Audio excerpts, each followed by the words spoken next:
Listen to this shit. Listen to this shit. Listen to this shit. Just listen. Just listen. Just listen. Just listen. Just listen. Tap tap. Hold on. Hold on. Hold on. Hold on. Just. Oh. Oh. Just listen, brother. Just listen. Just listen.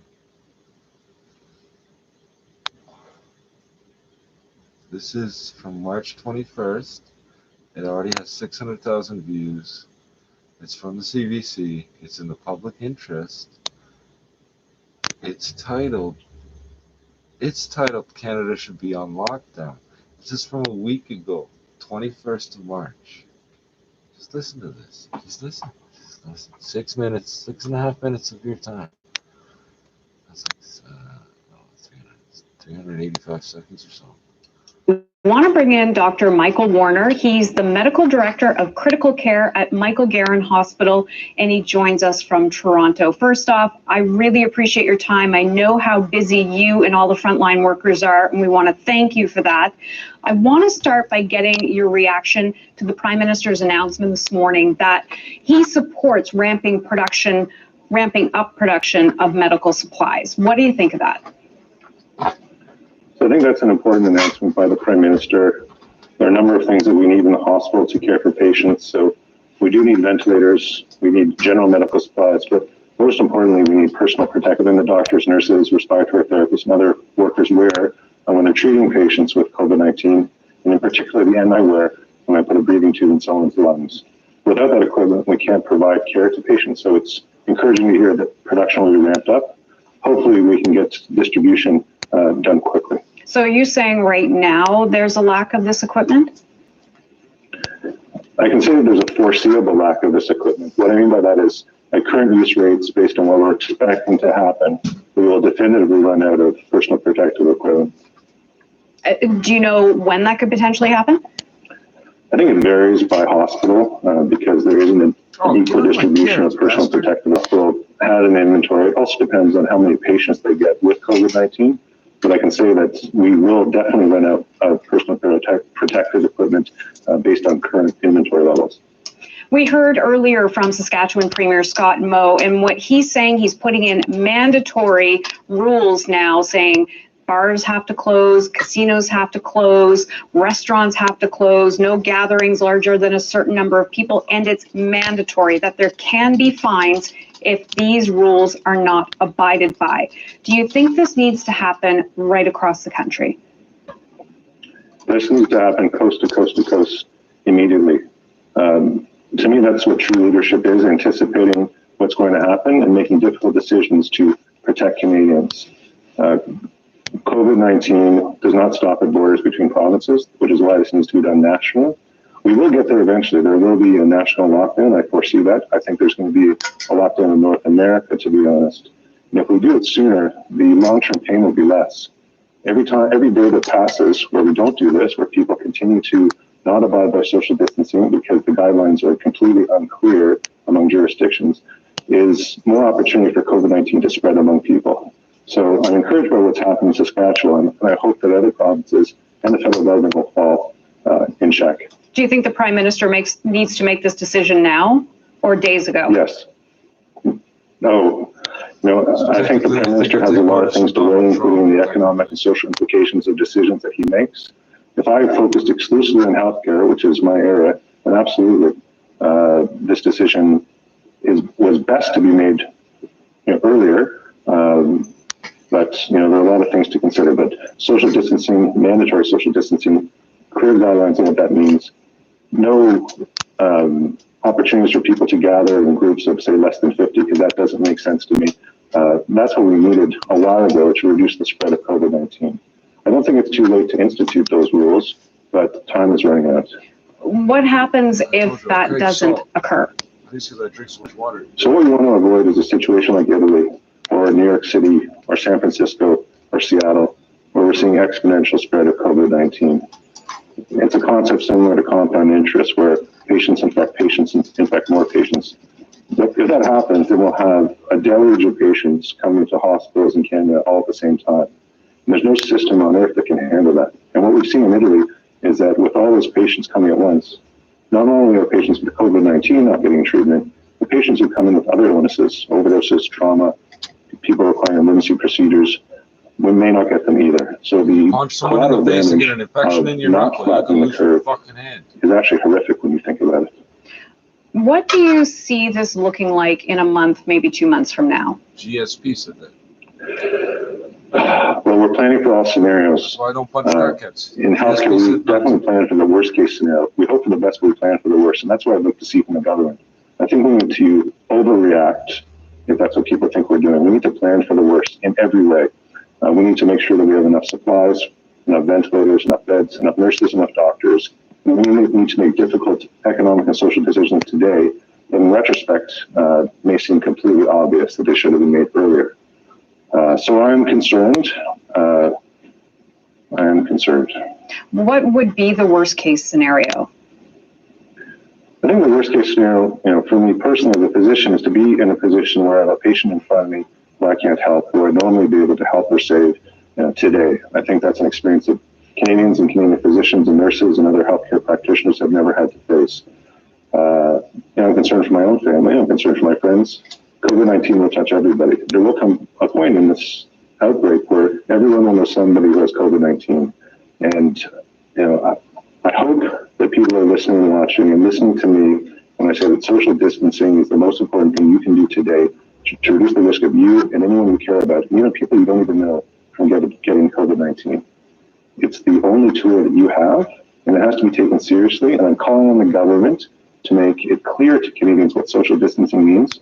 From my perspective, that means the safest number to congregate in is 1, not 50, not 10, not 250. That's what science tells me. I'm going to bet on science as opposed to hope and luck. And you believe that the federal government needs to make this mandatory now? Absolutely. That was Dr. Michael Warner, the Medical Director of Critical Care at Michael Garron Hospital in Toronto. Thank you so much. My pleasure.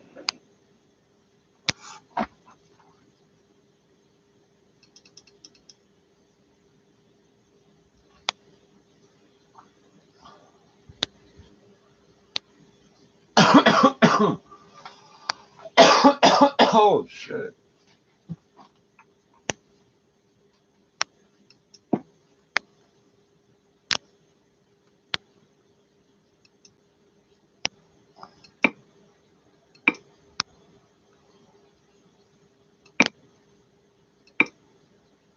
Oh, that's not gonna work. This isn't gonna work. No. This is wrong. You're wrong. What's this? Is this the right one? This might not be the right one. I don't think they'll care if I play it.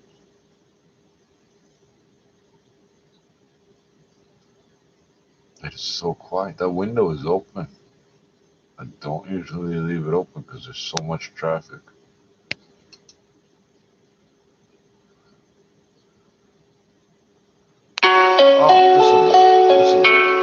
Oh, we're supposed to provide logistical support and support the vulnerable.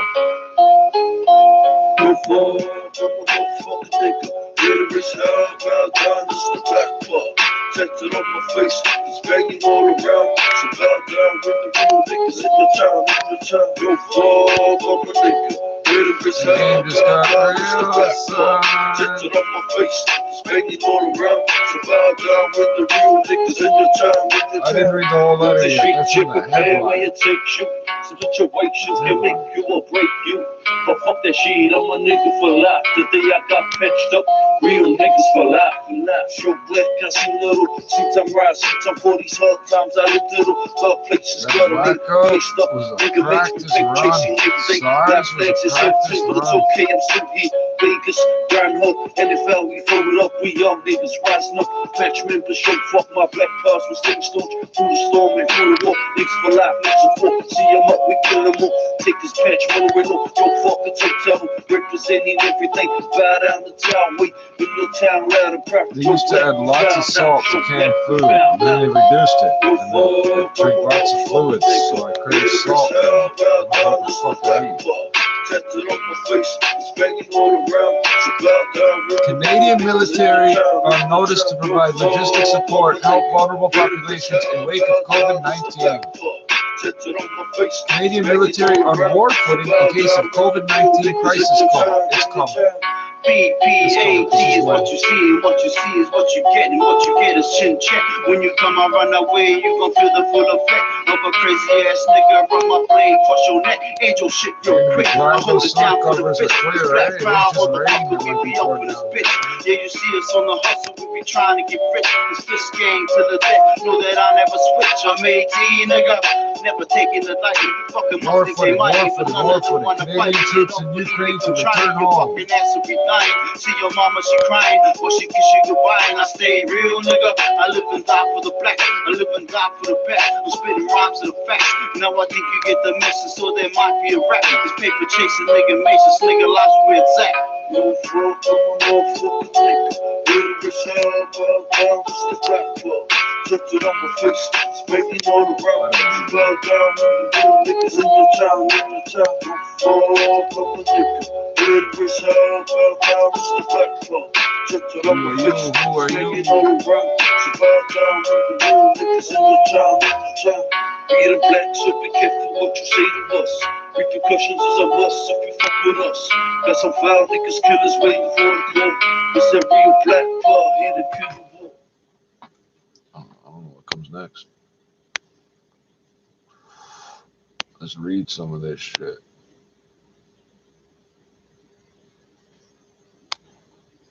Oh, nothing comes next. Good, that's nice and simple. That was in a playlist.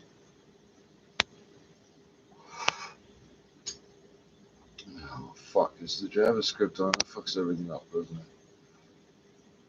I just want simple plain text right now. I'm not watching videos or nothing. What is wrong with you? Bye.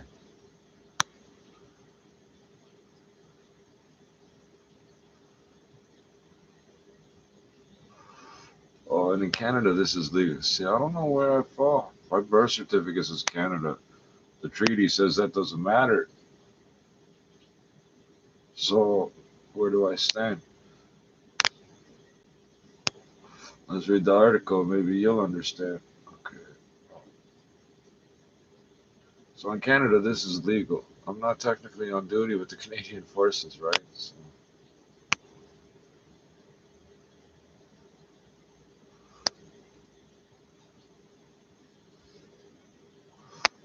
this is a problem. Oh, not really.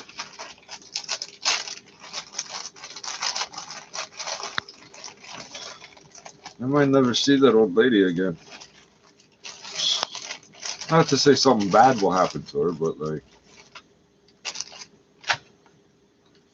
she might show up at my door at 7 in the morning again. Her timing was impeccable. I don't give a fuck who saw that.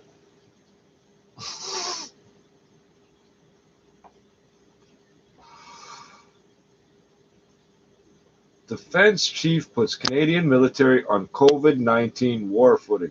That's very concise phrasing, 9 words. Remember, these guys they get paid by the word. That's very concise. Published March 27th. So that's technically just, it doesn't say a time that I can see.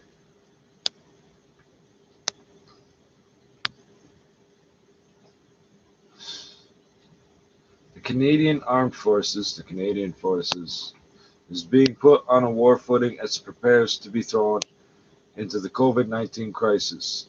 Chief of the Defense Staff General Jonathan Vance issued the call to arms. Wow. Oh, shit. In a 5-page letter to the troops on Friday.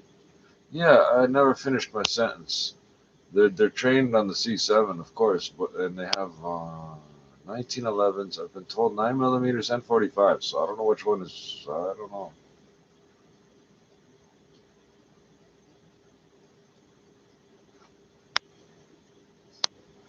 The call to arms in a 5-page letter to the troops on Friday, in which he ordered them to stay healthy and be ready to respond immediately if and when the military is called into action because of the pandemic.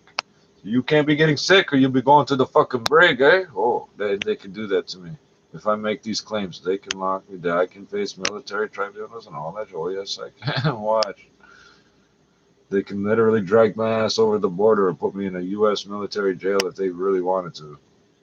And I wouldn't have a case to fight. I couldn't call up Amnesty or any of these people because of the claims I'm making. They're not claims, they're blood rights, but that's another story.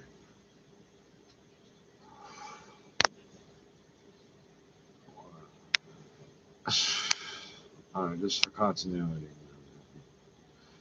Order them to stay healthy and be ready to respond immediately, if and when the military is called into action because of the pandemic. Quote, today our mission, along with the Armed Defense of Canada, there's that too, is to safeguard our health, safeguard the health of Canadians, and be prepared to respond to calls for assistance, Vance said in the letter, which was posted to Twitter. Oh, thanks, man. You posted it to Twitter, motherfucker. One step ahead of me, I guess. Military commanders are currently preparing, quote, COVID-19 response forces, end quote. You people thought I was tripping, eh? With everything I've been doing and saying the last few days. Vance said, which includes organizing individual units. I'm an individual unit. I am one with myself. I'm a prime number divisible only by myself, I think. That's what makes a prime minister different from a minister. Which includes organizing individual units into task forces. I don't know about that. That will be able to respond by land, sea, or I don't know about, well, I can canoe and sail. Should their assistance be required? I'm not getting on a fucking plane, bro. Fuck you. Where are you going? Recognizing the military could be called, so they could order you to do that too. Right? Oh, yes. You can be required to get into any vehicle that they tell you to get into. I don't get into planes. Too fucking bad. I don't get into helicopters. Too bad. Recognizing, yeah, I fucking looked up the rules. Recognizing the military, unless they change, no. Recognizing the military could be called upon to help with the pandemic. At the same time, it's apostrophe, goddammit, assistance will be needed to deal with a flood or other natural disaster. A flood. Thank you. Or other natural disaster. Vance said commanders were working to create similar task forces for those efforts. These sewers here, they run pretty fucking deep, some of them, and some of them are literally 100 years old. But they run downhill, but the road goes down and back up. I don't know how to explain. This creates an interesting situation. If everything is kept clear, it'll be fine. If everything's kept clear, it'll just whoosh away. Because the sewers look like they're at different heights, but at the bottom, the pipe runs in a straight line. When you start having blockages and shit, you have serious problems. The more water you can get flowing through there when it's coming, the way it'll flush away whatever's built up in there. It's leaves and dirt and shit mostly. And there's some rocks and shit. I can do nothing about that. They got to do the fucking grease pumping vacuum trucks for that. And they do, and they probably would have.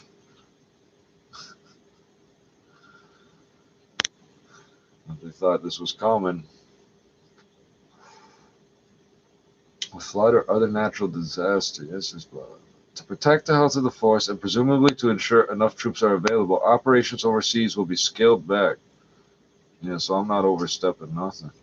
Vance added, those returning to Canada, including 200, oh, is that all? 200 troops due, that's still a lot. I guess it's people still.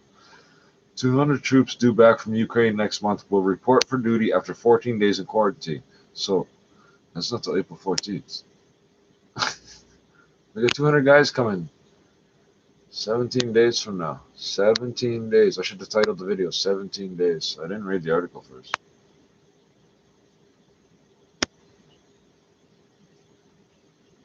Yeah, I don't give a fuck. I'm not going nowhere. I'm not touching nothing. Don't fucking come in here and it won't be a problem. The military announced on Thursday, we still haven't got to the letter. These are just excerpts and shit, quotes and shit. The military announced on Thursday that the 200 troops in Ukraine will be replaced by a smaller force of 60 service members to hold the fort until the pandemic passes. I got nothing to say. Details of where, and quote, details of where and how you will be quarantined will be given to you, Vance said. Oh, shit. If you have recently returned and are at home, you are under full quarantine at home for 14 days and are not permitted to leave your residence. Yeah, well, I got exposed when I wasn't. I don't know how to explain this. Somebody exposed me. I was exposed. It's too late for that for me. I'm already exposed, so I just need to know when. I don't need to know when I'm not. I don't need to know when I'm still shedding live virus. If I don't shed it on nobody, we should all be fine. Stay out of the goddamn fire escapes and stairwells and shit, and stop propping the doors open and don't fuck with the ventilation. In the meantime, the primary mission for they want to live like bats and rats with dripping water and fucking bad air, all cramped in together. In the meantime, the primary mission for all those at home is to stay healthy so they are ready and able to respond should the need arise. For those of you who are isolated at home or in quarters, this is your place of duty, and your duty is to prevent the spread by ceasing contact with those outside your home or quarters, except for essential shopping for the necessities of life and individual physical training outside. Well, I'm skipping that one, Vance said, so I'm 50% ahead. I don't need much for necessities of life. I can go 3 days without eating if I have to.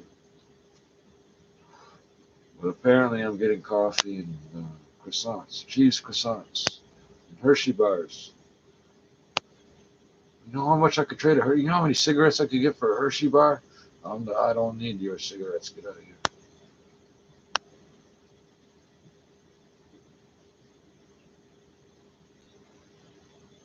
Individual physical training. No meeting up for a game of basketball.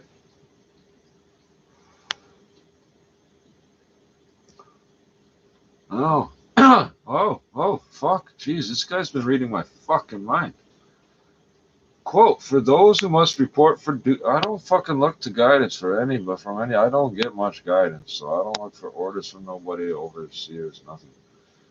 Quote, for those who must report for duty outside your home or quarters, you must do so safely, maintaining physical distance from others, check, and washing your hands often, check. We are taking these steps to keep the force fit to fight.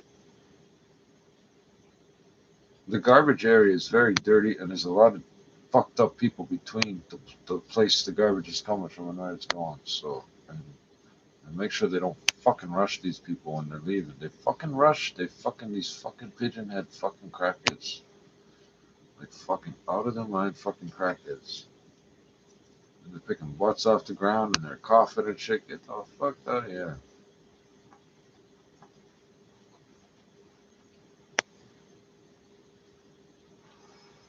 Call to arms. Does that mean that I can bear my knife as a weapon? I'm joking. No, I'm not. What? Underscoring the need for healthy bodies, Vance encouraged military personnel in the process of voluntarily leaving the forces to stay longer as recruitment has ceased because of the pandemic. Yeah, so recruitment has ceased.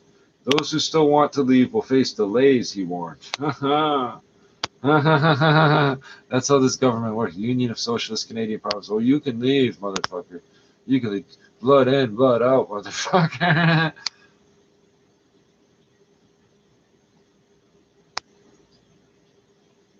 We still ain't got to the letter. Those who still want to leave will face delays. Leave why? You're the first people to get fed. You're the ones probably guaranteed to get paid. Probably. Vance also urged who's going to evict a service member at this point? You better not. We'll give them back. You're going to try? That don't make no sense. You can't right now. Vance also urged former service members who might be thinking about rejoining to do so, and said efforts are under a call to arms for real, eh? And said efforts are underway to keep anyone who is leaving for medical reasons and whose transition to civilian life might be in jeopardy at least it's what? Keep anyone who is leaving for I don't understand the sentence. At least until COVID-19 passes. I'm not rereading it. In the meantime, the usual postings season, which sees thousands of military personnel and their families move from one part of the country to another because of new jobs and responsibilities, is being severely curtailed because of the pandemic. You're stuck where you are.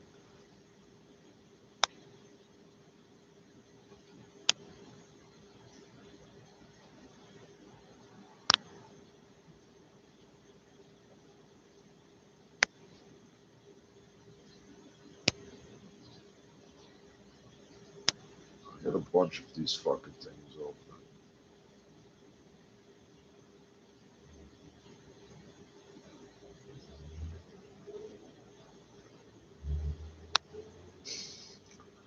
War footing.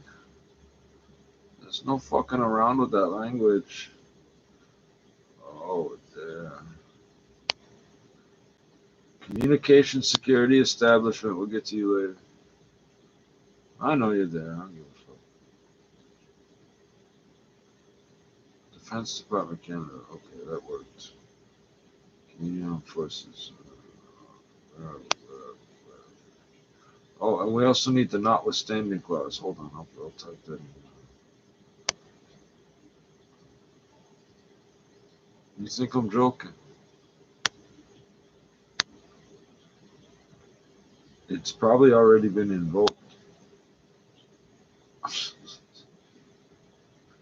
I think it was invoked by default.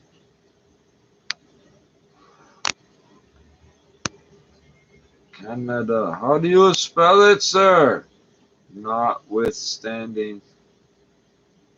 Not with. It's a real word. Look, I don't have to type the whole thing. It's a real word. It's a long fucking word, but it's 3 fucking words as one. It's like my name is Stephen Allen. Clause or whatever. I'll pull it up on Wikipedia just for simplicity's sake. So this looks like it.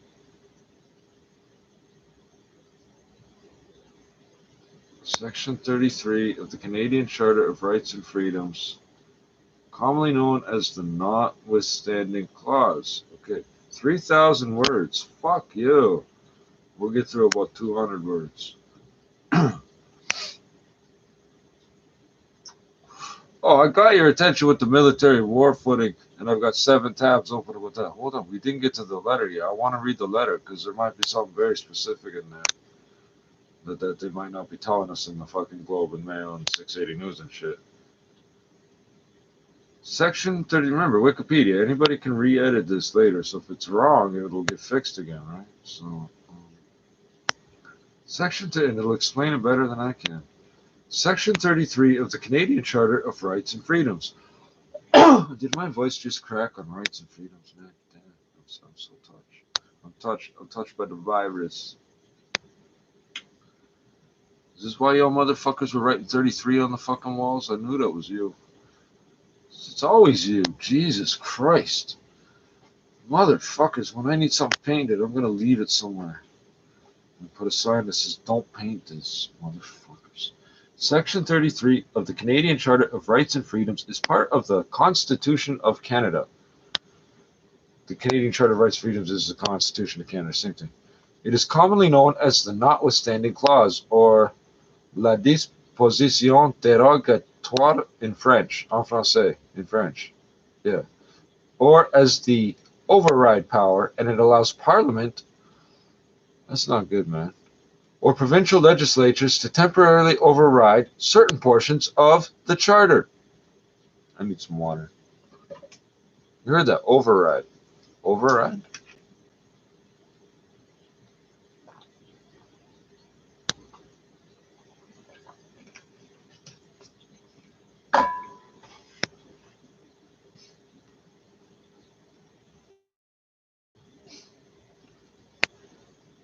Not good. The section states, Section 33, 1, Parliament or the legislature of a province may expressly declare in an act of Parliament or the legislature, as the case may be, that the act or a provision thereof shall operate, notwithstanding a provision included in Section 2 or Section 7 to 50, blah, blah, blah.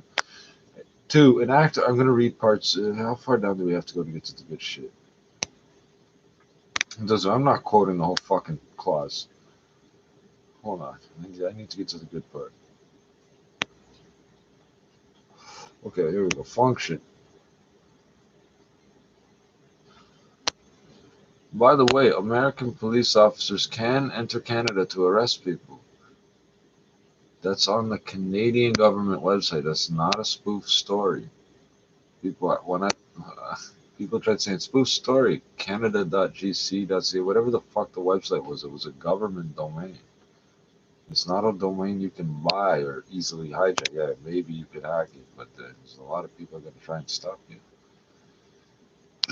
The Parliament of Canada, a provincial legislature, or a territorial legislature may declare that one of its laws, apostrophe please, or part of a law applies temporarily, quote in brackets, quote unquote, notwithstanding, countermanding sections of the Charter. So any of those, so it lists them all by numbers and shit, but it doesn't matter, any of them. Countermanding sections of the Charter, thereby nullifying any judicial review by overriding the Charter protections for a limited period of time. How long is a limited period of time? Is it 17 days till those soldiers come out of quarantine? Like, what is it? What if out of those 200, like 100 of them end up fucking, just boom, flaring up with the fucking virus somehow?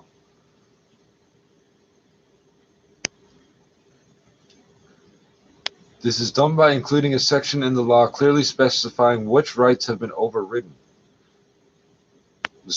We're only at the beginning. A simple majority vote in any of Canada's 14 jurisdictions may suspend the core rights of the Charter. However, the rights to be overridden must be either a quote-unquote fundamental right guaranteed by Section 2, such as freedom of expression, religion, and association, a quote-unquote legal right guaranteed by Section 7 to 14, such as rights to liberty and freedom from search and seizures and cruel and unusual punishment, or a Section 15, quote-unquote equality right.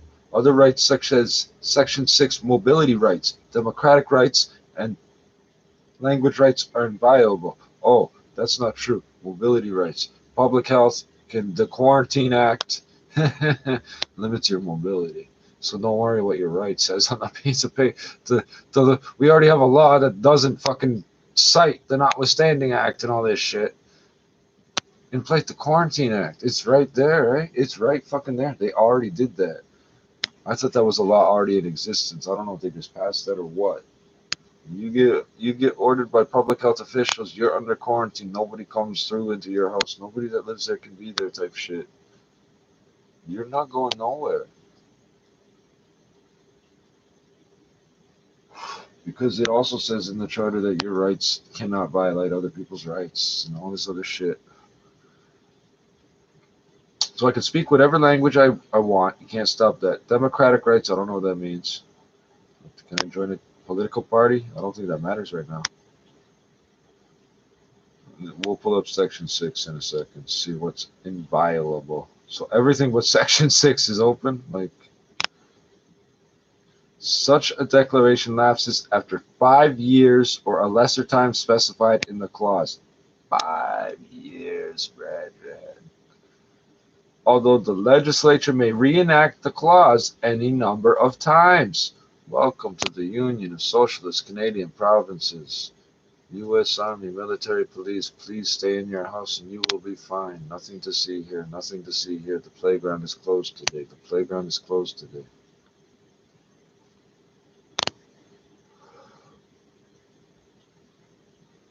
The rationale behind having a 5-year expiry date, yeah, well, if you can reenact it, it doesn't matter. 5-year expiry date is that it is also the maximum amount of time that Parliament or legislature may sit before an election must be called. Oh, that's going to help. Because your democratic rights cannot be violated. Okay, well, we'll see about that. Oh, you can vote. How? Electronically, I guess, now. Therefore, if the people wish for the law to be, we're going to have fucking video conferencing circle meetings with each other to decide shit now. Like, it's not going to work any other way. Paper ballot, no thank you. Plastic money, please. You can wash the old paper bills. They're cotton. You can throw them in the old 20s with the hologram on them. The hologram 20 on them. They're old now. They were new for the longest time. Now they're old. Therefore, if the people wish for the law to be repealed, they have the quote-unquote right to elect representatives that will carry out the wish of the electorate. And as I just said, it says here in brackets, the provisions of the charter that deal with elections and democratic representation are not among those that can be overridden with the notwithstanding clause. Okay, so we'll see how that plays out. John Tory just declared himself city council for the next 30 days, right? 30 or 45 or some shit. He doesn't need to go before city council for anything, which is good because they shouldn't be gathering at all. Why would you all gather? Learn how to use some sort of video chat thing, man. And put clothes on before you turn that shit on, man. The notwithstanding clause reflects the hybrid character of Canadian political institutions. And you think it only sees your face. The half the picture is being cut off because you don't see the bottom half of the picture. Trust me, baby. The notwithstanding clause reflects the hybrid character of Canadian political institutions. In effect, it protects the British tradition of parliamentary supremacy under the American-style system of written constitutional rights and strong courts introduced in 1982. That's how new that is. 1982. That's how new that is.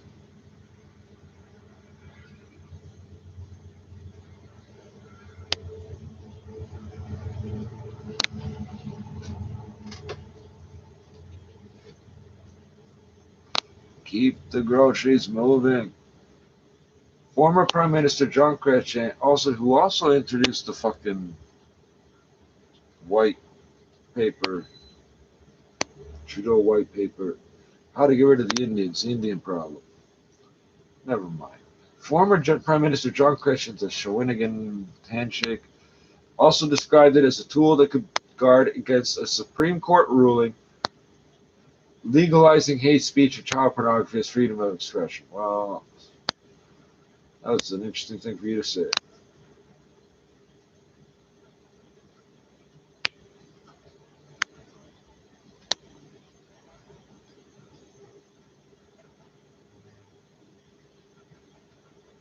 So if you want to understand what I mean by gangster, Canada's got this criminal element you don't really hear about. Here's sort of part of what's going on.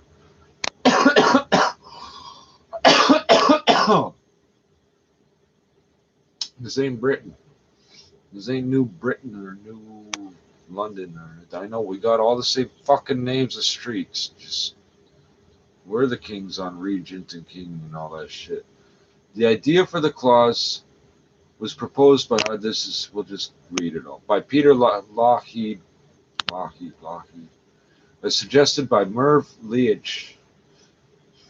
The clause was a compromise reached during the debate over the new constitution in the early 1980s. Among the province's major complaints with the charter was its apostrophe. There was apostrophe on provinces, where it belongs, after the S. Major complaints with the charter was its effective shifting power from elected officials to the judiciary, giving the courts the final word. You following? So my whole life, it wasn't about what the people in charge said, it was about what the judge said about my rights. I should have been way more of a little bastard, but I wasn't. Section 33, because I didn't, I guess the right people around me, I don't know. Section 33, in conjunction with the limitations clause in Section 1, I believe that's about your rights can't override other people's rights, was intended to give provincial legislators more leverage to pass law. Are you hearing? This all goes to laws and courts. And who's got the C7s and 1911s?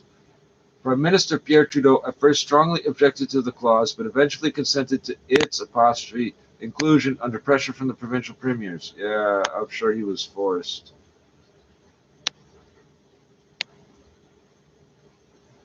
The Kitchen Accord. Yeah, there's.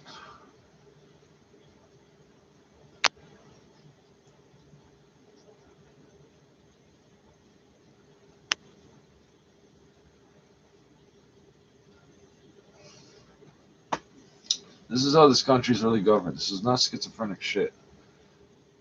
I have to read these things to refresh my memory because the details are important, or the story don't make sense. The clause was included as part of what is known as the Kitchen Accord. At the end of a conference on the Constitution that was poised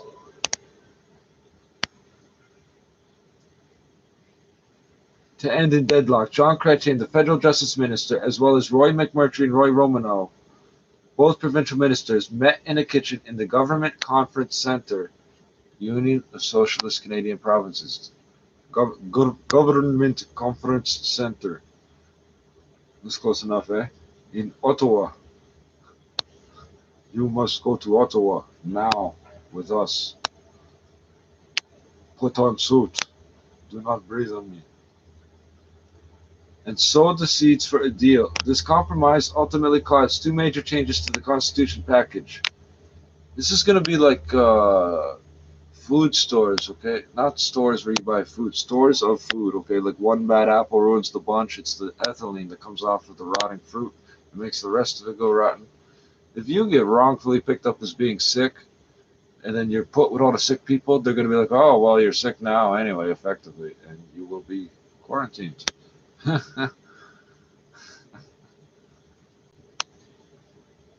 This compromise ultimately caused to sowed the seeds for a deal. Blah blah blah. This compromise ultimately caused two major changes to the Constitution package. The first was that the charter would include the quote unquote notwithstanding clause, and the second was an agreed upon amending formula.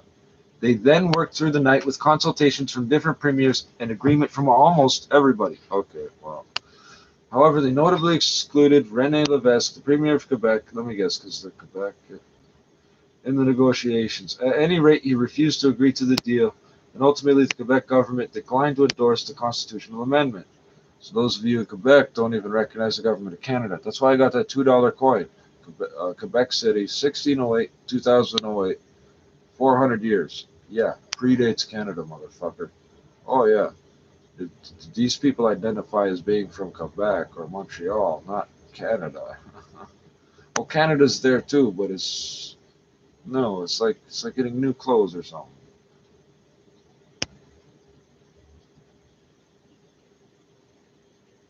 At any rate, he refused to agree to the deal, and ultimately the Quebec government declined to endorse the constitutional amendment. Chrétien would later say on the notwithstanding clause, Canada probably wouldn't have had any charter without it. According to Chrétien, in 1992, Trudeau blamed him, the other Trudeau, for the notwithstanding clause, saying, "You gave them that." Chrétien replied, "Sorry, Pierre, I recommended it. You gave it." I don't fucking know.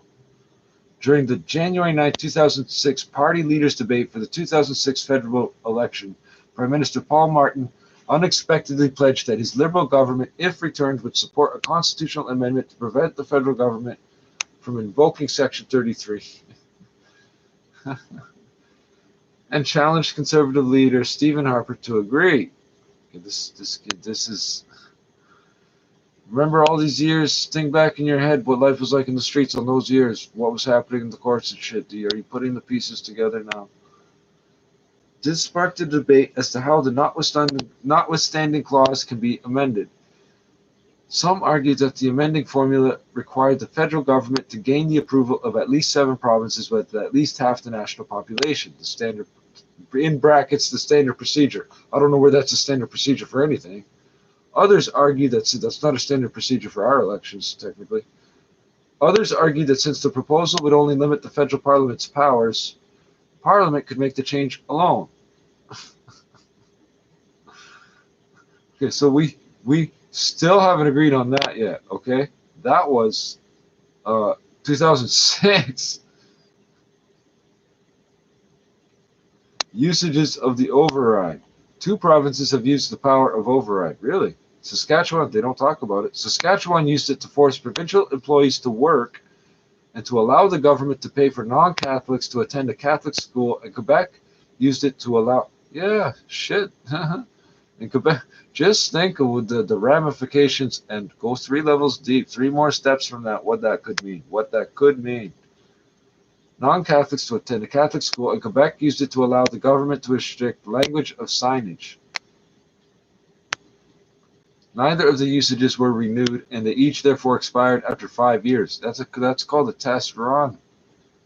That's called a test run. Nobody panicked, all right? Nobody panicked. Everybody stayed calm. The toilets kept flushing. The beer kept brewing. The weed kept growing. We're still selling electricity to New York State. Why are you out on the street yelling right now?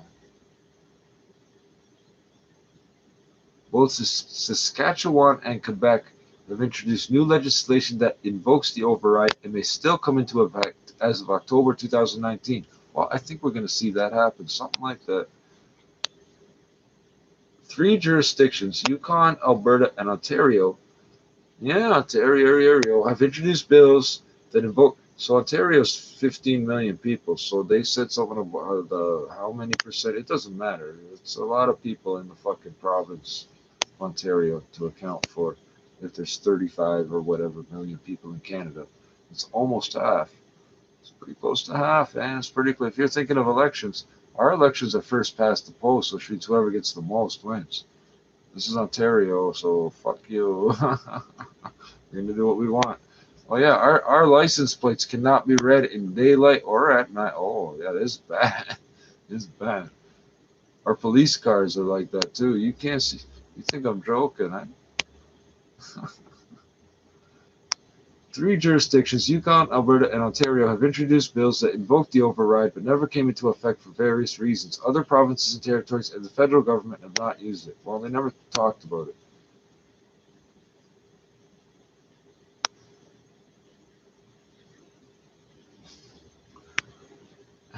I don't know the story of all these.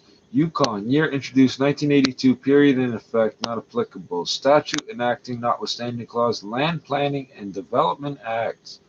We need to build a hospital where your house is. We need to build a biodiesel facility where your factory is. Charter rights circumvented. Section 15, equality rights pertaining appointment to committees. I don't know what that refers to. Enacted, ? Received royal assent but not brought into force. Quebec, I'm going to stop after these. Quebec, I will go back to the other thing. The other thing. Quebec, 1982 to 87, year introduced, period in effect, 82 to 92. I thought they said they didn't renew it. All statute enacting notwithstanding clause, all statutes from 1982 to 1987. Yeah, it's Quebec. That's Quebec. They say things about us too in French. Some of us know. Preemptive blanket application. The charter right circumvented. Preemptive blanket application. What does that mean? Sounds not good. Brought into force but was unnecessary in most or all cases, and the validity of blanket application has never been tested in court. Oh, hasn't been tested in court. Again, undecided, still in the air. Oh, that's interesting. Whose side is the army on? Shut the fuck up and go back in your house. Don't talk to the mailman, don't talk to the garbage man. Go get your hot dogs off the guy over there. We know. Just go back to your house after. Saskatchewan, 1986, year introduced, period in effect, 86 to 87. Statute enacting notwithstanding clause, SGEU Dispute Settlement Act.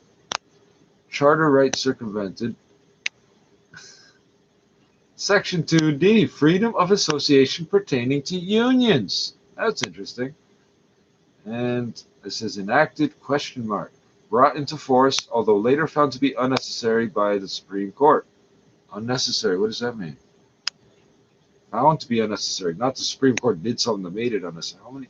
It said 3 provinces. Hold on. There's 5. This is too many. I'm not reading all these. I didn't realize how many of those there were. Freedom of association with unions. Oh, you thought, oh, they can't fuck with that, eh? Oh, what are you going to do if they tell you you can't meet with your union friends anymore? And if we catch you with the communication security establishment, it's called establishment. Establishment. Think of that word, man. Where is the communications security establishment, formerly called something else? It just moved. Fuck you. So we got the notwithstanding clause. Are you catching my drift with the notwithstanding clause? Did you think I was joking? Okay, so we're being called to arms, apparently. They're asking anybody that's ever been in to come back, and people that are trying to leave not to leave. And if you try to leave, you're going to have problems. Delays. Delays means problems. In Canada, so when they pronounce the N in the first N in government on the radio, listen.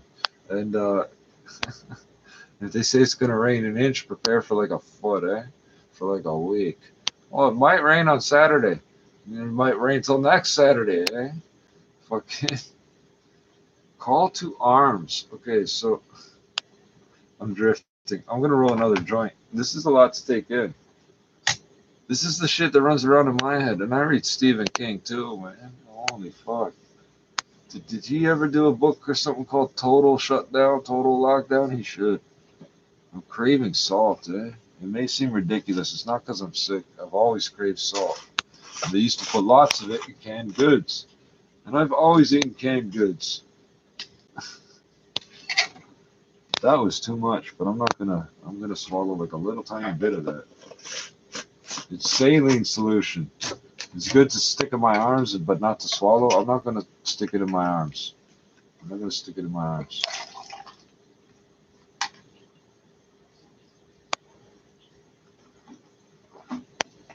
We still didn't get to the letter. We still got the article. We didn't finish it. That was way too much. I got another one of these. These ones got like white shit on the inside and paper on the outside. They're going. Whenever I get to the recycling can, they're going in there.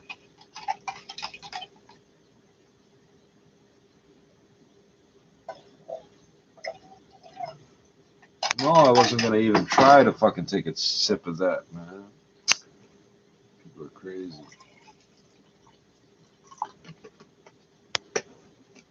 Yeah, in the summer that'll happen to you. You run they put salt in fucking Gatorade. I don't know why they put sugar in the carrots. I think I wouldn't be craving the salt if they didn't put sugar in the carrots. And whenever I'm fucking sick, I crave Mr. Noodles. I'm not fucking joking.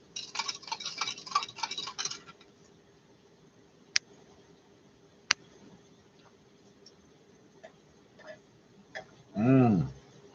Tastes just like wontons.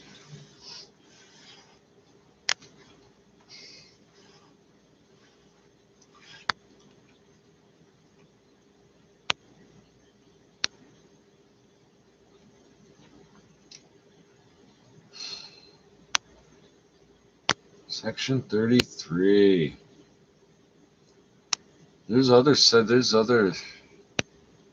There's so many ways to get paperwork out of fucking existence in this country, man. People know what I'm talking. People from here know what I'm talking about. You just sort of disappear in a way. You exist, but Canadian military units overseas await deployment of their own COVID-19 testing kits. Top general and military surgeon general say they have a plan for if troops get sick in Canada or overseas. I don't believe you. That's the 23rd, apparently. I don't believe you. Oh, this ain't gonna work. Canadian troops and warships deployed overseas will for the moment rely on allies and host nations for access to COVID-19 testing kits while the Department of National Defense rushes to fill an emergency order. Approximately 2,000 kits have been ordered by the military and are due to arrive this week, spokesperson Jessica Lameron said. Federal health officials warned last week there's an urgent need for faster testing as the number of confirmed cases spikes in the civilian population. You're going to be in the frog suits. So that was Monday. They have a plan. Well, just ask other countries where we're posted to give us what they have, and they'll give it to us, right? Because we're Canadian and we're polite, right? All right. Okay, so the page. Was that the whole Canadian? I think that's the whole Globe and Mail article. Hold on, there's more. Might not have been the whole article. Hold on. That's a nice logo. It's got an anchor and swords and a bird and a crown and maple leaves. I don't know, are those diamonds or something? And then you got green jewels and blue jewels and red jewels. I don't know. And there's a flag. It's not the Canada flag. That's interesting. Current form, February 1st, 1968 to present. Oh, and Department of Defense was apparently 1928 or some shit. Yeah, this is all relatively new. My neighborhood is older than your army, so please don't tell me how to behave in my neighborhood, sir. Donald Trump said military troops should protect the Canadian border, right? Okay, well, Toronto's real close to the U.S.-Canadian border. To me, it's the Canadian border. Fuck you. Toronto's real close to that, so that's as close as I'm getting. I'm not going out in those woods. Commander-in-Chief Elizabeth II, Queen of Canada. So the Commander-in-Chief of the U.S. Army would be Donald fucking Trump. Minister of National Defense, some guy. Chief of Defense Staff, whoever's words I've been reading. Military age, 16 to 60. Conscription, no, but they are actively asking you to enroll. It says active personnel, 68,000. We got 35 million people, right? It's 68 people for every 35,000. 7 to 35. 7 to 3,500, eh? Holy fuck. Reserve personnel, 27,000. Deployed personnel, it says about 1,700 as of January 2018. There's no way to know. Budget, oh dear, 21.6 billion 2018. We just got criticized for not spending enough. Fuck you, buddy. Send us some money. Buy stuff, you asshole. Buy some apple juice, you cheap prick. If I come to Las Vegas and they ain't got these cans of apple juice, I'm gonna be fucking mad, eh? And I don't want them flowing in. I want them coming in on a train or a truck, motherfucker. Domestic suppliers, goddamn near everybody. Hey, let's read these off just for fun. I don't know what some of these are. It says L3. I don't know if these are supposed to be on the same line or what. Yeah, they are. Let's see. I don't know who that is. Something Communications. Bombardier. CAE. Meggitt Training Systems Canada. Colt Canada. Textron Systems Canada. Kongsberg Protect Systems Canada. Rheinmetall Defense Canada. Irving Shipbuilding. General Dynamics Land Systems Canada. Raytheon Canada Limited, Seaspan Marine Corporation, Thales Canada, Boeing Canada.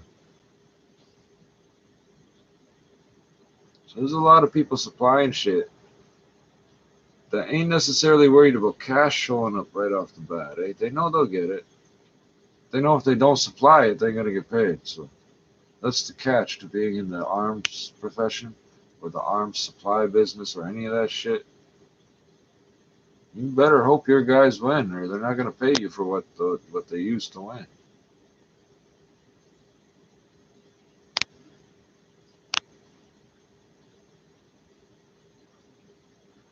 Oh, yeah, okay. So there's things I didn't think about that I might as well cover. Yeah, yep. Might as well cover this shit now. It might come out later. It might be important later.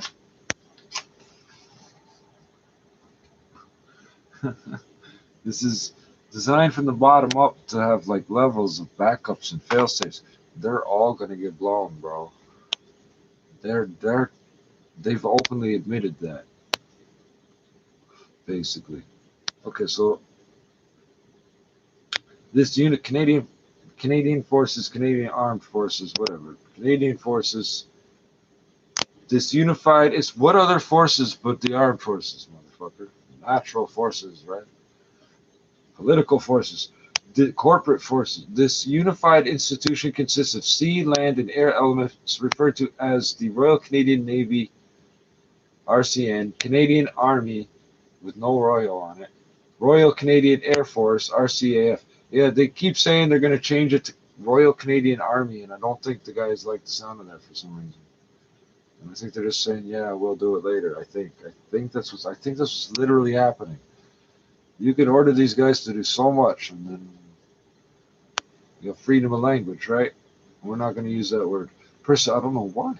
Personnel may belong to either the regular force or the reserve force, which has 4 subcomponents: the primary reserve, supplementary reserve, cadet organizations, administration and training service, COATS, which is the Yotdam. These youngsters can fire the same C7 and all that shit as the adults. Don't kid yourself. Between the ages of 16 and 18, they can step into the army like seamlessly, basically. So, think about that. 5 years on that notwithstanding clause. How many of those kids are going to, they got to be older than 11 now. How many of those kids are going to be 6? How many of them are going to be 18 or 17? From 12 to 17 in the next 5 years. And they're going to be stepping straight into the military or some shit. And the Canadian Rangers. Yep, that's the people up north. Don't go up there. Don't go up there. They'll shoot you and leave you on the ice. They're not C7s. There's some other thing. 308, I think. Under the National Defense Act. Oh, you get chills when you hear that? The National Defense Act. That sounds like Quarantine Act. It's like Firearms Act. The Canadian Armed Forces are an entity separate and distinct from the Department of National Defense. Okay. The federal government department responsible for administration and formation of defense policy. So already it's separate. Already you're already operating under the expectation of separation, which also exists as the civilian support system for the forces. Well, now the civilians need support.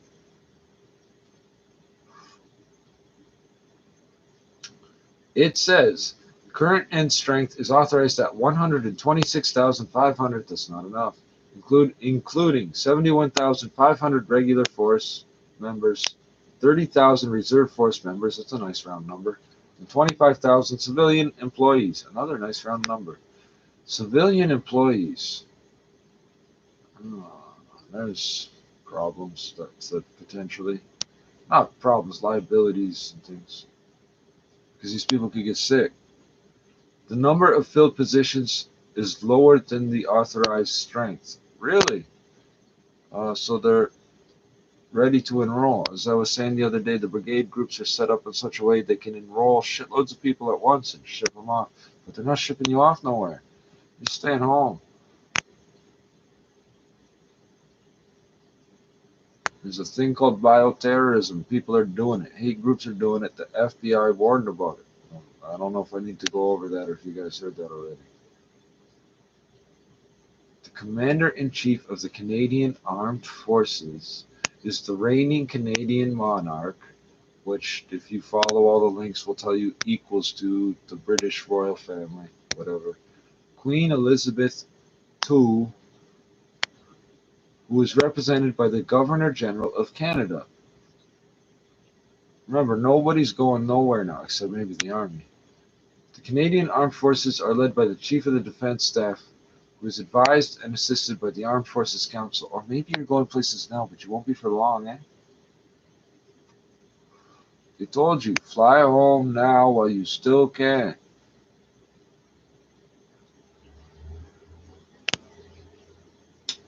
Defense policy. Okay, let's cover this. Since the Second World War, Canadian defense policy has ended. Anyway, since the Second World War, Canadian defense policy has consistently stressed 3 overarching objectives. The defense of Canada itself. Okay, check, gotcha. Check like the Republic. The defense of North America in cooperation with U.S. forces. Thank you. Contributing to broader international security. Which means no foreign terrorism events are going to be permitted to go down. There's all sorts of infrastructure around here. We know it's there. We don't fucking do nothing to it. Why would we? We live here. We don't want it to fucking blow up. We recognize outsiders. We smell outsiders. Like,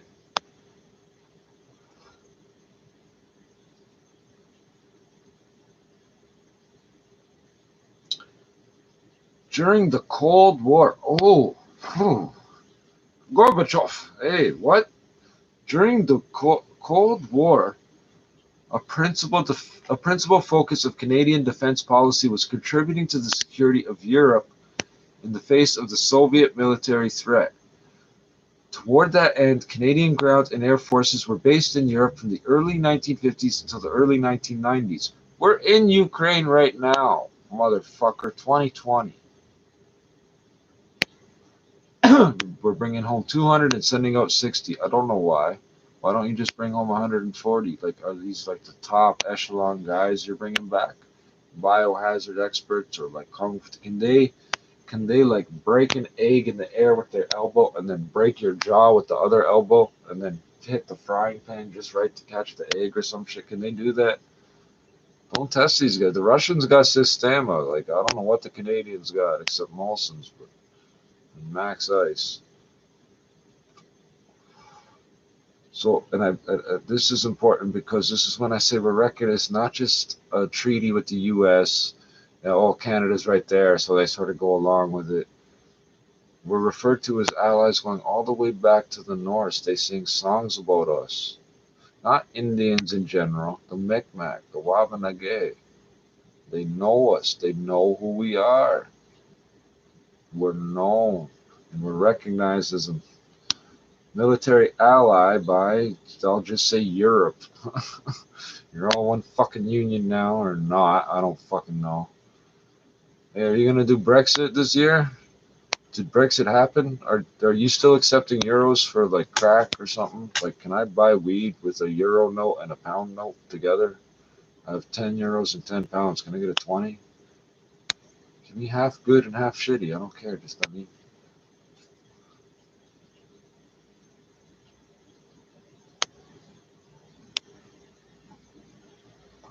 I give you bus tokens from Toronto. You give to your friends as novelty. I don't know what help me, Bridget. However, since the end of the Cold War, as the North Atlantic, NATO, that's the other one, NATO. However, since the end of the Cold War, as the North Atlantic Treaty Organization, NATO has moved much of its defense focus, quote, out of area, end quote. The Canadian military has also become more deeply engaged in international security operations in various other parts of the world. And I hate to say this, but it says most notably in Afghanistan from 2002 to 2014. Keep the groceries moving.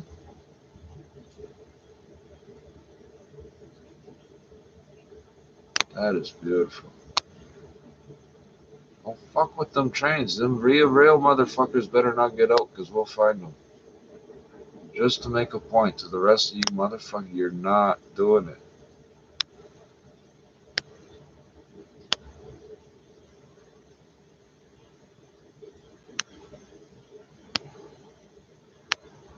I don't know. I don't remember who called us eco-terrorists, but they haven't called us that in a while. They called us that, but they haven't called us that in a while. Eco-terrorists, we're gonna fuck up the environment. We're fucking fighting you in court to fucking get your armed people away from the environment.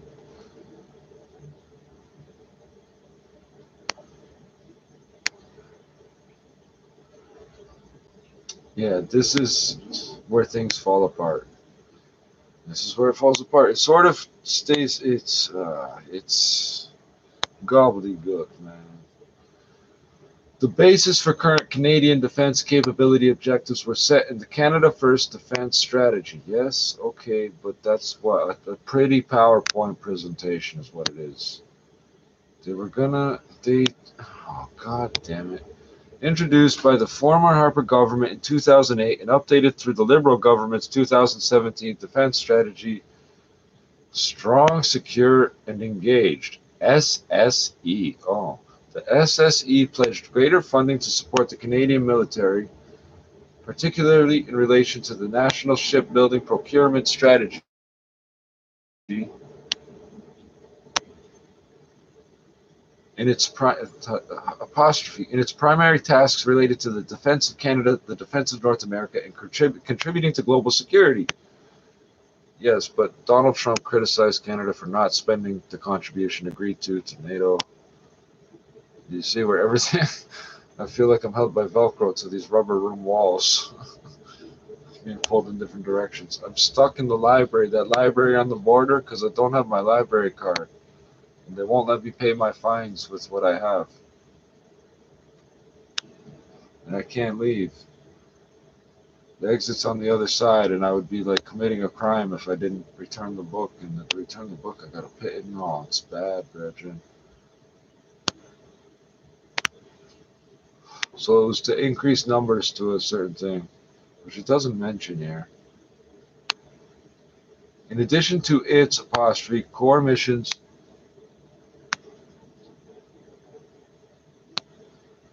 there's a bus too. In addition to its core missions, the Canadian Armed Forces also contribute to the conduct of Canadian defense diplomacy. Fuck you. Through a range of activities, including the deployment of Canadian defense attachés, participation in bilateral and multilateral military forums, e.g. the system of cooperation among the American Air Forces. I don't know what that's about. That's the type of shit I'm talking about. Joint Task Force and all that. First Special Service Force and all that. Oh yeah, you have no idea how deep this goes. Ship and aircraft visits, military training and cooperation, and other such outreach and relationship building efforts.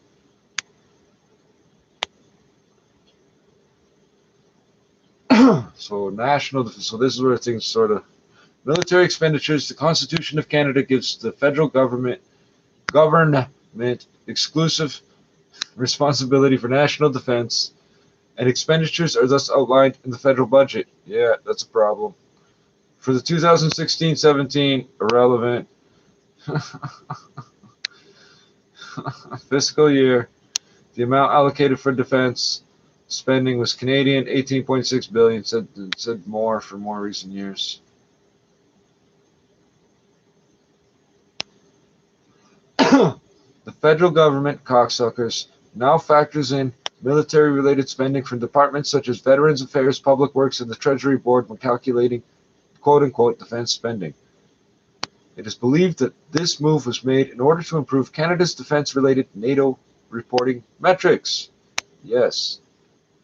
Okay, so the origins prior to Confederation, blah, blah, blah. We can go all the way back. It begins with the militia. The militia predates the reserve force. The reserve force leads to the regular force, which leads to the Canadian forces, and then later comes the Navy and the Air Force, obviously, because we didn't have planes.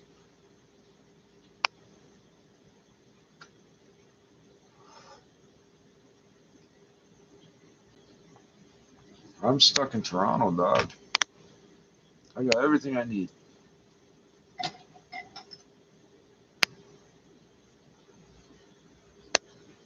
Wow, 4:16 in the morning just passed. It's almost 4:20.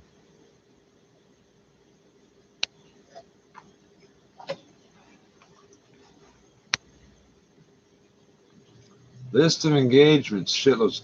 I could read you the military history of the Micmac people. What? The important parts of the Treaty of Watertown, and we covered that.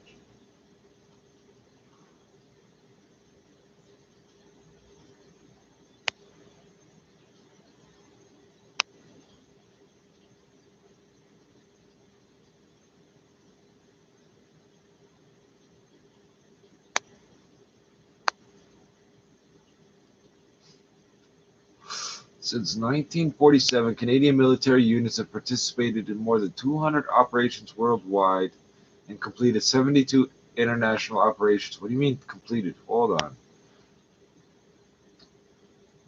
Canadian soldiers, sailors, and aviators, blah, blah, blah, came to be considered world-class professionals through conspicuous service during these conflicts and the country's integral participation in NATO during the Korean War, First Gulf War, Operation Desert Storm, Kosovo War, Jesus Christ, and in United Nations peacekeeping operations such as the Suez Crisis, Golan Heights, Cyprus, Croatia, Bosnia, Afghanistan, and Libya.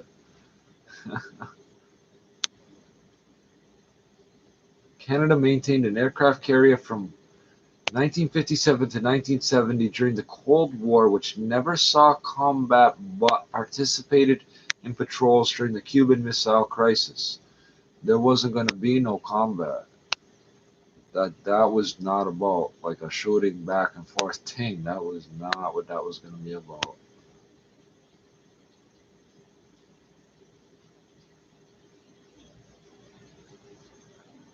And remember, all these provinces only just recently joined Canada too, eh? We didn't find the letter. Laugh to cheer. Okay, we'll find the letter now. Motherfucker. 5 fucking pages. Okay.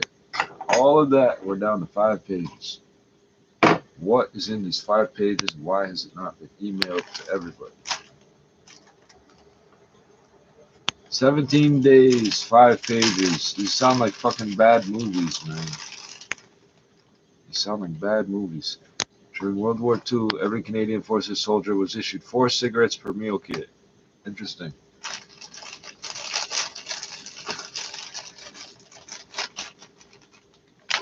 I can get them for you, but I don't know. It's like $1 a day ahead, I guess. If you really want to do it.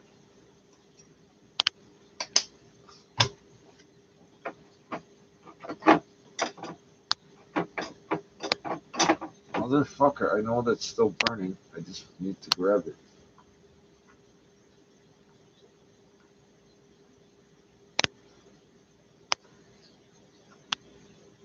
Oh, just go to the store, buy a lighter, buy some matches. Fuck off. Use your toaster oven. Set your hair on fire. No thanks. I can use a toaster oven, but I don't. Although I had my head shaved back then, so maybe I won't. Okay, where are we? Okay, we're gonna. Is there a link from this damn article back to the fucking letter?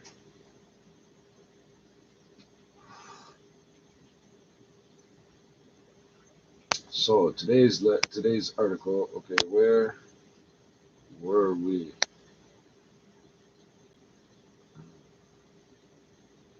I want to read the letter. He posted it to Twitter. How the fuck do I find this? Oh, things change quick from Monday to fucking Friday. Eh? Holy shit.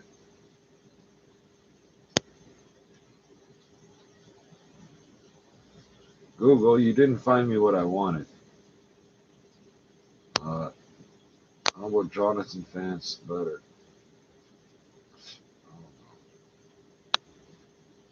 Canadian Forces letter. Letter to Canadian Forces.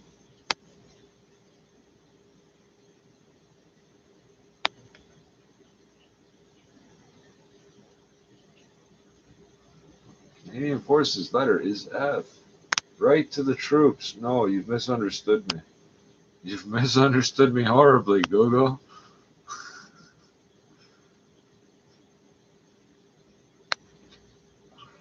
I'm not sending any cards or anything on paper. No. The Globe and Mail. I just read this shit. 5-page letter to the troops. Canadian Forces Postal Service, Canada Post. No, every Forces Air letter must be rectangular in shape. Really? There's a fucking rule about that, eh? That's Canada, eh? Your letter must be Holy, what if it's a square, eh? No, that could rotate around and we get confused. Must be rectangular. Canadian Forces on Twitter. Thank you. January 7th. No. Google.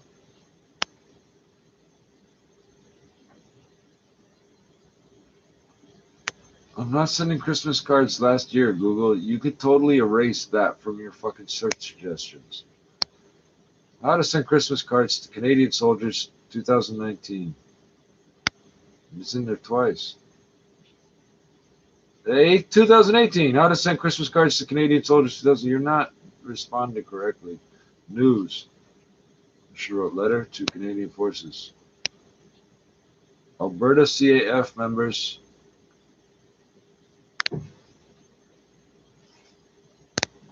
Alberta CAF members take drastic action to prevent spread of COVID-19.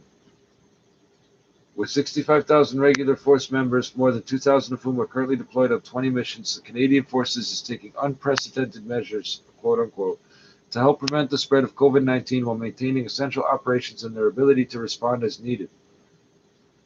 Keeping members of the Canadian military safe yet ready to respond as needed in the face of a global COVID-19 pandemic requires a plan with laser precision. Cue Operation Laser. Really? Oh, shit. Chief of Defense Staff General. That sounds like I need another joint. I got no coffee and no tea, Your Honor.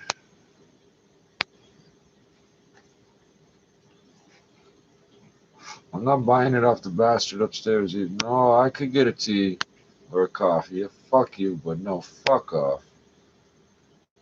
No, I'm not even detailing it. Chief of Defense Staff General Jonathan Vance, author. I could get the fucking thing. I don't want it. Fuck off. Not from him. Staff General Jonathan Vance authorized. You go get it, and then it won't be from him. Authorized the third phase of the Canadian Forces CAF, Canadian Armed Forces CAF. Yeah, see, I even dropped the word. Pandemic Contingency Plan, Con Plan Laser. This is March 25th, 4 p.m. I missed it. Wednesday, 4 p.m. What was I doing? I had nowhere to go.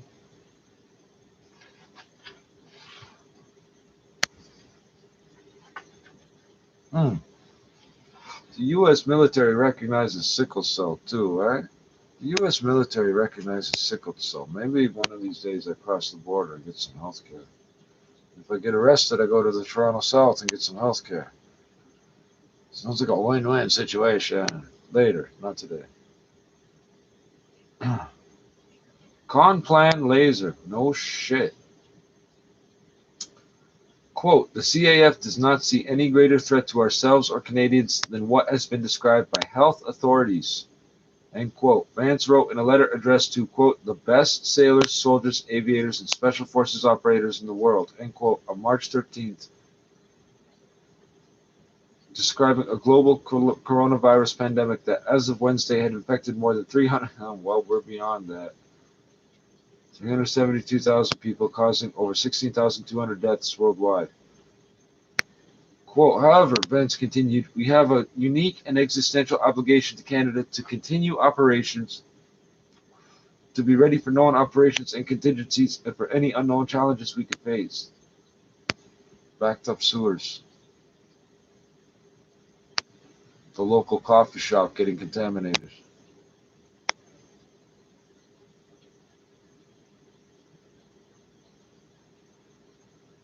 With 65,000 regular force members, more than 2,000 of whom are currently deployed on 20 missions, the Canadian Armed Forces is taking, quote, unquote, unprecedented measures to help prevent the spread of COVID-19 while maintaining essential operations and their ability to respond as needed. The phases of Con Plan Laser include preparedness, pandemic alert. Well, it's beyond that. Preparedness, I'm prepared as I can be. I could use some food up in here, but I tried. I stack up those cans and I eat them. And I go buy more and I eat them again. That's why I get the dented cans. We covered that. There's more nearby. They exist.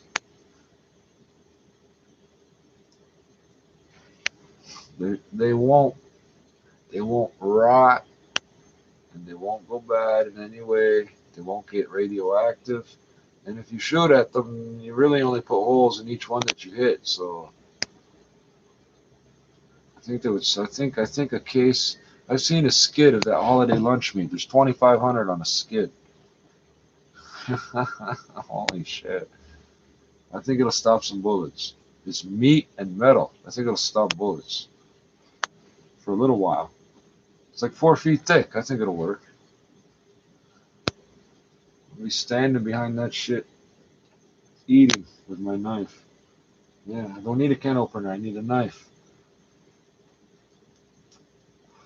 And on the skid, I don't think they've been touched by human hands, really. Well, maybe at the factory, but like nobody browsing, really.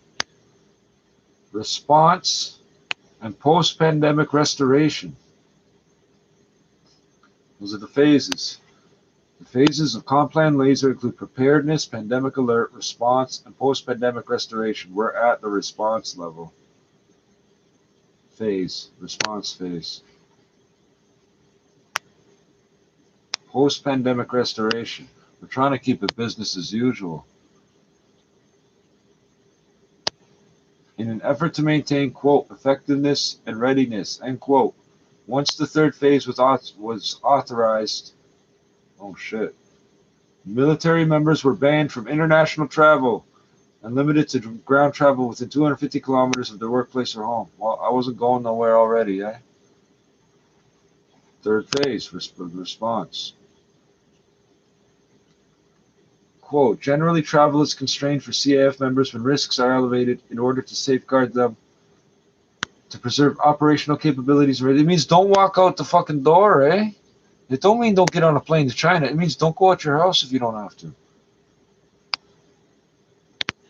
In order to safeguard them, to preserve operational capabilities and readiness, and to ensure that they are capable of assisting civil authorities and Canadians should the need arise. Said Jessica Lamarand, the spokesperson with the Department of National Defense, in a statement on Tuesday. Well, that's what I've been doing with this business here, which I started doing not for COVID-19. Last fall, business dropped off at everything out here because everybody stopped hanging outside and things got slowed the fuck up all over. I noticed it. These people are saying support a local female-owned business, so I don't know who owns it. It's a married couple.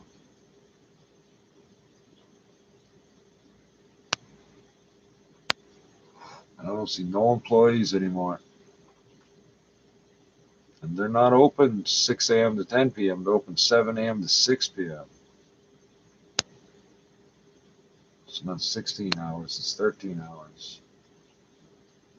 So the other businesses open at 7 a.m. now too.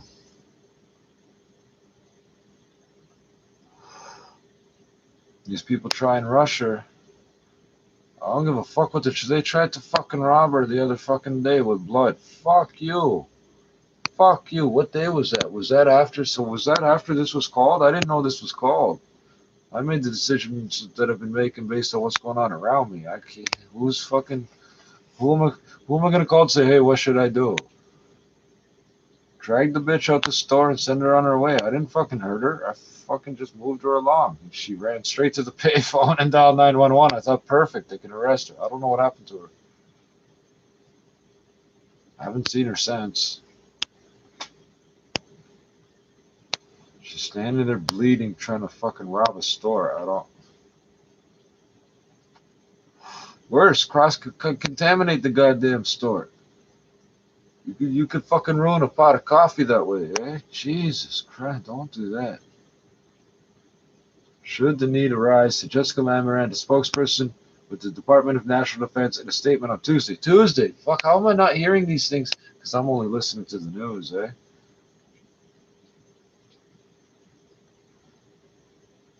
Well, I was already doing this shit. These people thought I was joking. I knew what was coming. I didn't know these things were already posted. Only essential core military activities will continue locally and abroad, and the majority of Canadian Armed Forces and Department of National Defense staff will be asked to stay home, in keeping with Health Canada's recommendations for social distancing. Yeah, stay in your house. You should have stocked up on canned goods and everything. You got a better paycheck than I do. You should have stocked up on canned goods. Those serving outside of Canada will remain in place, but are asked to, quote, adopt a protective posture and regime, end quote. A protective posture and regime. That means pulling the gun out really quick and using it. Don't come on running up, coughing and bleeding and shit. And the grocery stores in Haiti have guys up front with shotguns, eh? You can buy whatever you want in Haiti if you got money.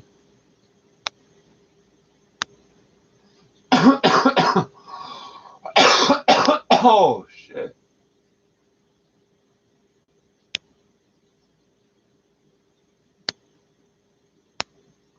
All activities that would have usually involved large gatherings have been canceled. CF members are banned from attending or hosting any public events or conferences.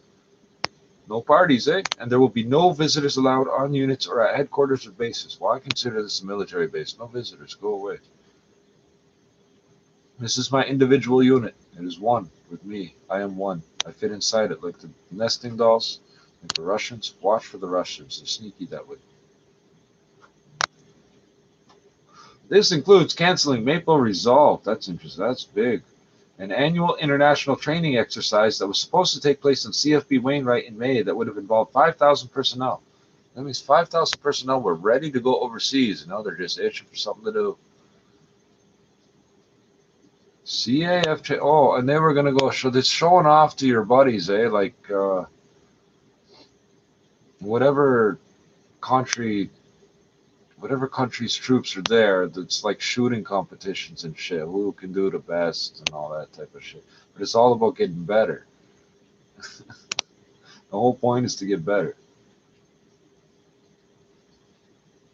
CAF training schools across Canada were shut down on Tuesday. Really?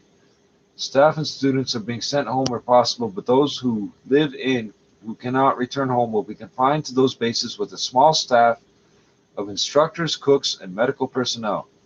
You're safe where you are. You just stay. You got cooks, motherfucker? And medical personnel? God damn. Quote, we must protect our students and staff and do all we can to prevent an outbreak of COVID-19 in our training institutions that could overload local medical capacity, Vance wrote. I think we've got 10 pages here. I don't know how you extracted that much text out of this. I'm going to count paragraphs.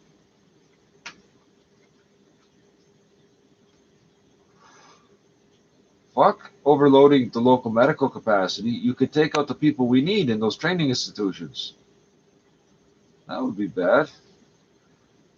For other CAF members living on base, with more than 6,200 regular and reserve force members and 500 civilian defense employees working at CFB Edmonton, why did you write this way? At CFB Edmonton, where there are 500 residential units on base and more than 1,000 people working at any time at CFB. You fucking left out all the goddamn commas.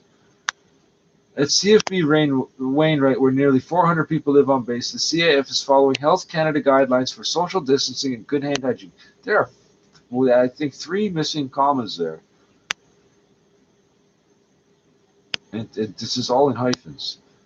Okay, I'm going to read that again. For other CAF members living on base, the CAF is following Health Canada guidelines for social distancing and good hand hygiene. Don't touch each other. You don't need to shake hands. Vance said these measures are in place to prevent the CAF from becoming, quote, an unwitting vector, end quote, for the novel coronavirus. Thank you, brethren. That's 3 steps ahead like I was thinking. I always think 3 flips ahead. Trading rubber bands for condos and shit. That's a GO train or possibly a VIA train. Wait for it.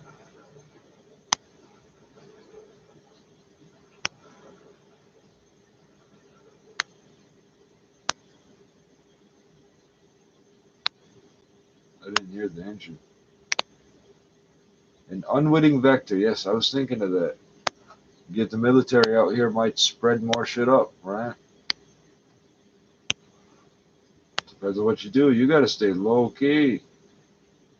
Well, the Canadian government has yet to call on the military for assistance in the face of the COVID-19 pandemic. Yeah, okay. Vance said, could you please move away from the microphone, Mr. Drama Teacher? Vance said the CAF is making contingency plans to be ready, however, for whatever may be needed. To be ready, however, for whatever may. What? Well, that is awkward. Why do you do these awkward but seemingly correct sentences? Quote, we must be ready with people, plans, and equipment. I got people and plans, and you got the equipment, brethren. I think you're going to be missing the people. These strict measures under... I can drive all sorts of shit, eh? You have no idea.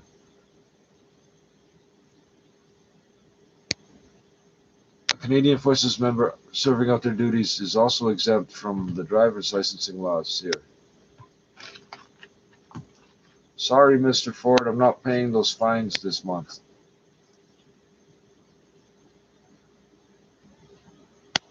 Or the reinstatement fee. There's a scam. Oh, you got to pay the ticket and a reinstatement fee. Hold on. I got to pay you to pay you. And if you do this to me again, I got to pay you. So every time, so if I just let them build up, can I pay it once? Like, the fuck is the scam? These strict measures under Complan Laser were put into effect for a 3-week period, but that could be extended as the virus continues to spread. Well, it will, because 3 weeks from, what did I just say, the 24th? Tuesday or some shit. March 25th.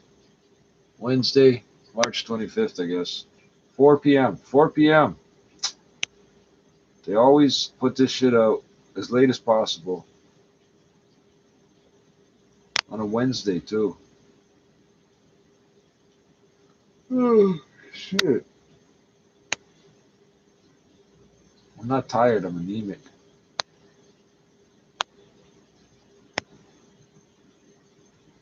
This has been shared zero times. I don't think that's true. 4 passengers dead aboard cruise ship anchored off Panama. Really?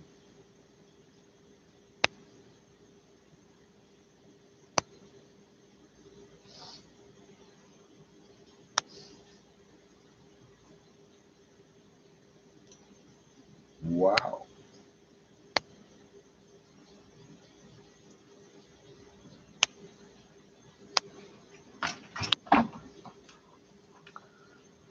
How long have I been talking?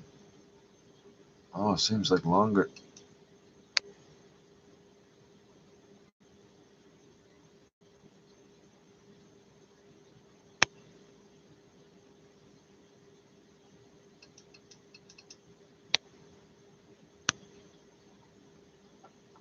Motherfucker. Oh, it's past midnight. Okay, so it's the next day, right? Okay, so was it past midnight when I fucking loaded this? Might have been. An hour 37. Yeah, no, okay. There goes that bus. The biodiesel bus.